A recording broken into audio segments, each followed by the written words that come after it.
आफताब ने श्रद्धा मर्डर मामले में अपना गुनाह कबूल कर लिया है। साकेत कोर्ट के सामने पेशी के दौरान आफताब ने जज से कहा, जो हुआ गुस्से में हुआ, मैंने जो गलती की वो गुस्से में आकर की। नमस्कार, आपके साथ मैं हूं अर्पिता आर्या। पहली बार आफताब ने दरअसल अपना गुनाह एक जज के सामने कबूला और आज आफताब की पुलिस हिरासत खत्म हो रही है। वीडियो कॉन्फ्रेंसिंग के जरिए उसकी पेशी हुई और इसी दौरान उसने अपना गुनाह कबूल किया। वहीं कोर्ट ने उसकी पुलिस हिरासत को 4 दिन के लिए और बढ़ा दिया। तो जज के सामने कबूलनामा आफताब का कि उसने जो कुछ किया गुस्से में किया। 4 दिन की कस्टडी उसकी बढ़ा दी गई है। आज पुलिस रिमांड खत्म हो रही थी, जिसकी वजह से कोर्ट में उसकी पेशी हुई, जहां पर आफताब ने अपना जुर्म कबूला।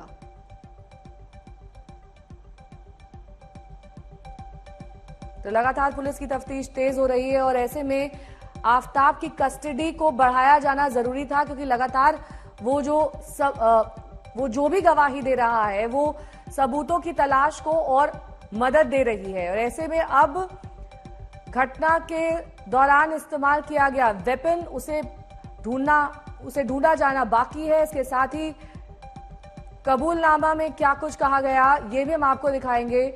जो हथियार बरामद नहीं किया गया है उसके बारे में आपको ये बता दें कि श्रद्धा मर्डर मामले में आफताब ने कई हथियारों का इस्तेमाल किया था। आरोप ये है कि उसने आरी, ब्लेड और चापड़ से श्रद्धा के शव के टुकड़े किए थे। और पुलिस का ये भी कहना है कि ये जो हथियार हैं उसने दिल्ली और गुरुग्राम में फेंक दिए। उसकी जगह जो वो बता रहा है, उन जगहों पर पुलिस अब इन हथियारों की तलाश करने के लिए पहुंच रही है।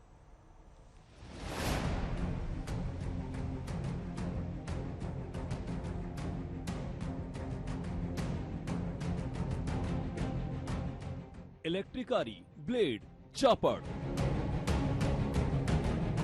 हत्या के बाद श्रद्धा के शव को इन हथियारों से टुकड़े टुकड़े करने का आरोपी आफताब श्रद्धा का लिव इन पार्टनर था या कसाई।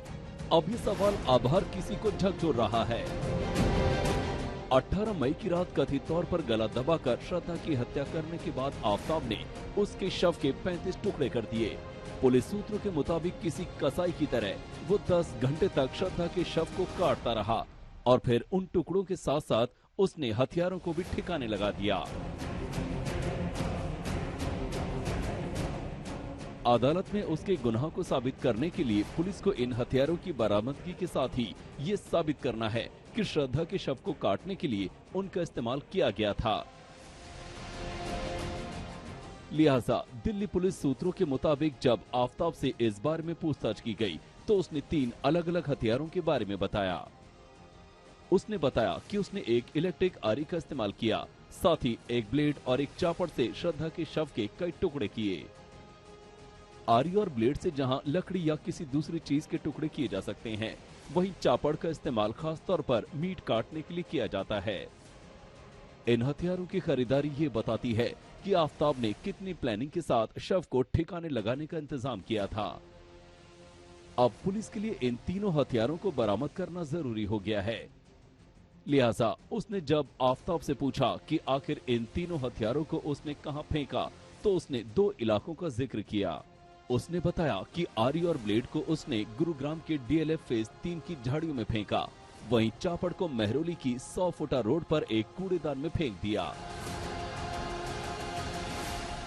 ये आरी है, हालांकि देखने में बहुत पतली है, लेकिन ये लोहे काटने के काम आती है। ये बड़ी बड़ी कीलें आप देखिए, ये नॉर्मल किस इस काम में आएंगे अंदाजा लगाया जा सकता है। और इस तरीके की 2 हथौड़ियां इतनी बड़ी, ये सारा सामान लेकर के यहाँ से आफताब गया था। अब बहुत सारे सवाल खड़े हो रहे हैं कि ये जो हथौड़ियां ले गया था इनकी क्या जरूरत पड़ी थी, ये जो कील ले गया था इसकी क्या जरूरत पड़ी थी आफताब को, जो ये सारी चीजें वो यहाँ से लेकर गया था। आफताब से जानकारी मिलते ही दिल्ली पुलिस की टीम 2 बार गुरुग्राम में उन झाड़ियों की जांच कर चुकी है। पहले दिन 18 नवंबर की जांच के बाद दिल्ली पुलिस की टीम गुरुग्राम की झाड़ियों से कुछ सबूत लेकर निकली थी। काले पॉलिथीन में उस सबूत को लेकर दिल्ली पुलिस निकली और जांच के लिए उसे CFSL भेजा गया है। इसके बाद 19 नवंबर को दिल्ली पुलिस की एक टीम मेटल डिटेक्टर के साथ गुरुग्राम गई थी, लेकिन उस दिन दिल्ली पुलिस खाली हाथ ही वापस लौट आई। दिल्ली पुलिस आफताब को उस दुकान पर भी लेकर गई थी जहां से आफताब ने आरी में लगने वाला ब्लेड खरीदा था। हार्डवेयर की ये दुकान आफताब के घर से महज 250 मीटर ही दूर है। आज तक से बातचीत में हार्डवेयर दुकान के मालिक ने बताया कि आफताब ने आरी के साथ कील और 2 हथौड़ियां भी खरीदी थी। राजन जी, एक बात बताएं कि आफताब आपके यहाँ सामान खरीदने आया?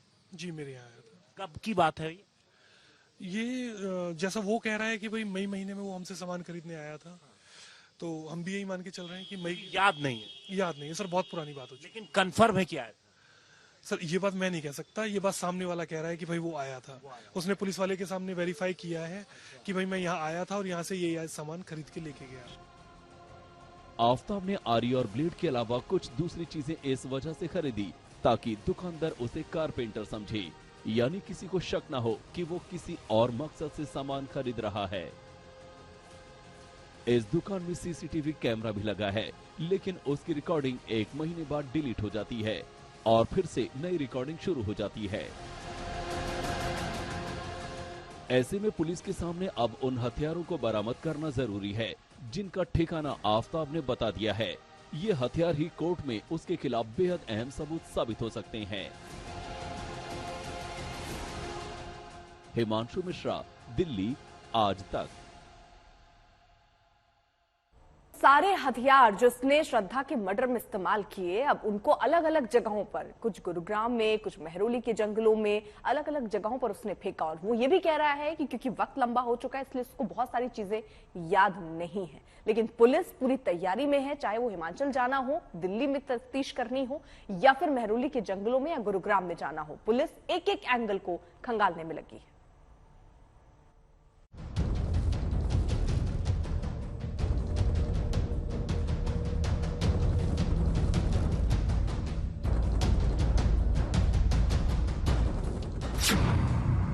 आफताब का सबसे बड़ा कबूलनामा। मैंने जो किया गुस्से में किया। जज के सामने जुर्म का इकरारनामा। साकेत कोर्ट के सामने वीडियो कॉन्फ्रेंसिंग के जरिए पेशी के दौरान आफताब ने कबूल कर लिया कि श्रद्धा मर्डर केस में जो कुछ हुआ वो गुस्से में हुआ। आफताब ने जज साहब के सामने कहा, मैंने जो भी गलती की वो गुस्से में आकर की। आज आफताब की पुलिस हिरासत खत्म हो रही थी। पुलिस ने हिरासत बढ़ाने की अपील के साथ आफताब को वीडियो कॉन्फ्रेंसिंग के जरिए पेश किया। साकेत कोर्ट ने पुलिस की अपील को स्वीकार कर लिया और आफताब की पुलिस हिरासत को 4 दिन और बढ़ा दिया। मगर इससे भी बड़ी खबर ये है कि आफताब ने पहली बार किसी जज के सामने अपना जुर्म कबूला है। अब तक उसने पुलिस के सामने कई बातें कबूल की थी, लेकिन पहली बार उसने एक जज के सामने ये कहा कि उससे गलती हुई और ये गलती उसने गुस्से में आकर की। ये तो बता रहा है कि मैंने मैप बना करके वो सारी जगहें बता दी पुलिस को, लेकिन वो जगहें कौन कौन सी हैं जरा देखिए। वहां से कुछ ढूंढना कितना मुश्किल है। चापड़ कह रहा है कि ऐसी जगह पे फेंकी जहां पे कूड़ा डंप होता है और रोज वहां से कूड़ा उठता है, उसके बाद वो आगे भेज दिया जाता है। वहां से कुछ भी ढूंढ पाना लगभग नामुमकिन है। इसके बाद जिस मेहरौली जंगल की वो बात कर रहा है कि शव के टुकड़े उसने वहां पे फेंके, हमने देखा कि पिछले 8 से 9 दिनों से किस तरीके से पुलिस लगातार वहां पर उस जंगल के चप्पे चप्पे को छानती नजर आई, लेकिन वहां से कुछ टुकड़े ही पुलिस को बरामद हुए। दरअसल वो जंगल जो है, देखिए वो कह रहा था मैं रात को जाता हूं। अब रात को उसको लोकेशन कह रहा है कि कुछ जगह भूल गई। उसने जो लोकेशन बताया वहां पे अंदर जानवर भी है। उन्होंने उस हड्डी को किस जगह पहुंचा दिया, कहां उसने फेंका था, तो ये इतना आसान नहीं है। उसने वो सारी लोकेशन बताई है, पुलिस को ऐसा लग रहा है और इसीलिए पुलिस इस पूरे मामले में साइंटिफिक जो जांच है उसकी तरफ आगे बढ़ी है। आफताब का ये कबूलनामा उस वक्त आया है जब दिल्ली पुलिस ने कोर्ट से उसके लिए लाई डिटेक्टर टेस्ट और नार्को टेस्ट की मंजूरी ले ली है। दिल्ली पुलिस के सामने 6 महीने पुराने श्रद्धा मर्डर केस में सबूत जुटाना मुश्किल हो रहा है। इस मुश्किल को आसान बनाने के लिए दिल्ली पुलिस आफताब का पॉलीग्राफ और नार्को टेस्ट कराने जा रही है। कोर्ट से दिल्ली पुलिस को दोनों ही टेस्ट की इजाजत मिल चुकी है। अगले 10 दिनों के भीतर ये दोनों ही टेस्ट की प्रक्रिया पूरी हो सकती है। पुलिस इन दोनों टेस्ट के जरिए आरोपी आफताब से सच उगलवाने की कोशिश करेगी। इनमें से एक में फिजिकली तो दूसरे में आरोपी आफताब को नशे यानी आधा बेहोश करके पूछताछ की जाएगी। हमारी फोरेंसिक साइंस में इस तरह की प्रोविजन है कि इस तरह की जांच अभी आप देख ही रहे नार्को टेस्ट हो रहा है, उससे काफी हेल्प पुलिस को मिलेगी। और नार्को टेस्ट की हमारी दिल्ली पुलिस से रिक्वेस्ट आ गई है। हमारे जो डायरेक्टर मैडम है उन्होंने इसके लिए आदेश दिए हैं कि इसको जल्दी से जल्दी किया जाए पर कुछ नार्को टेस्ट के पैरामीटर्स होते हैं, उनको पहले फुलफिल करना पड़ेगा। उन पैरामीटर्स के बारे में हमारी पुलिस अधिकारियों से बात हो चुकी है। अब आपको पॉलीग्राफ और नार्को टेस्ट के बीच का अंतर बताते हैं। पॉलीग्राफ टेस्ट को लाई डिटेक्टर टेस्ट भी कहते हैं, जिसका मकसद ये पता लगाना होता है कि कोई इंसान झूठ बोल रहा है या सच।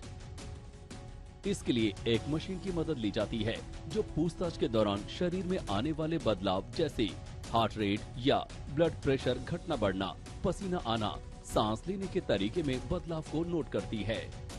उसी रिपोर्ट के आधार पर यह तय होता है कि इंसान चीजें छिपा रहा है या सब कुछ सामान्य चल रहा है। वहीं नार्को टेस्ट में सोडियम पेंटोथॉल का एक इंजेक्शन दिया जाता है। इसे ट्रुथ ड्रग के नाम से भी जाना जाता है। इस दवा के शरीर में जाने पर व्यक्ति आधा बेहोश हो जाता है और ऐसा माना जाता है कि उसके लिए झूठ बोलना मुश्किल होता है। इस बीच सबूतों की तलाश में दिल्ली पुलिस ने 14 टीमें बनाई हैं। श्रद्धा की हत्या के बाद के अगले दिन से आफताब के मोबाइल लोकेशन के आधार पर एक रूट बनाया गया है। उस पूरे रूट की तलाशी होगी। मेहरौली और गुरुग्राम में कूड़ा बीनने वालों से भी पूछताछ की जाएगी। पुलिस को पता चला है कि आफताब आरी को फेंकने के लिए कैब से गुरुग्राम आया था। आफताब आमतौर पर मेट्रो से ऑफिस जाता था, लेकिन जिस दिन वो अपने बैग में हथियार डालकर उसे फेंकने गया, उस दिन उसने कैब बुक की थी ताकि मेट्रो के स्कैनर से बच सके। उस कैब से वो गुरुग्राम के DLF फेज 2 और 3 के जंगलों तक गया था। पुलिस कैब ड्राइवर की मदद से वहां तक जाने और सबूतों को बरामद करने की कोशिश में जुट गई है। अरविंद ओझा के साथ हिमांशु मिश्रा, दिल्ली आज तक।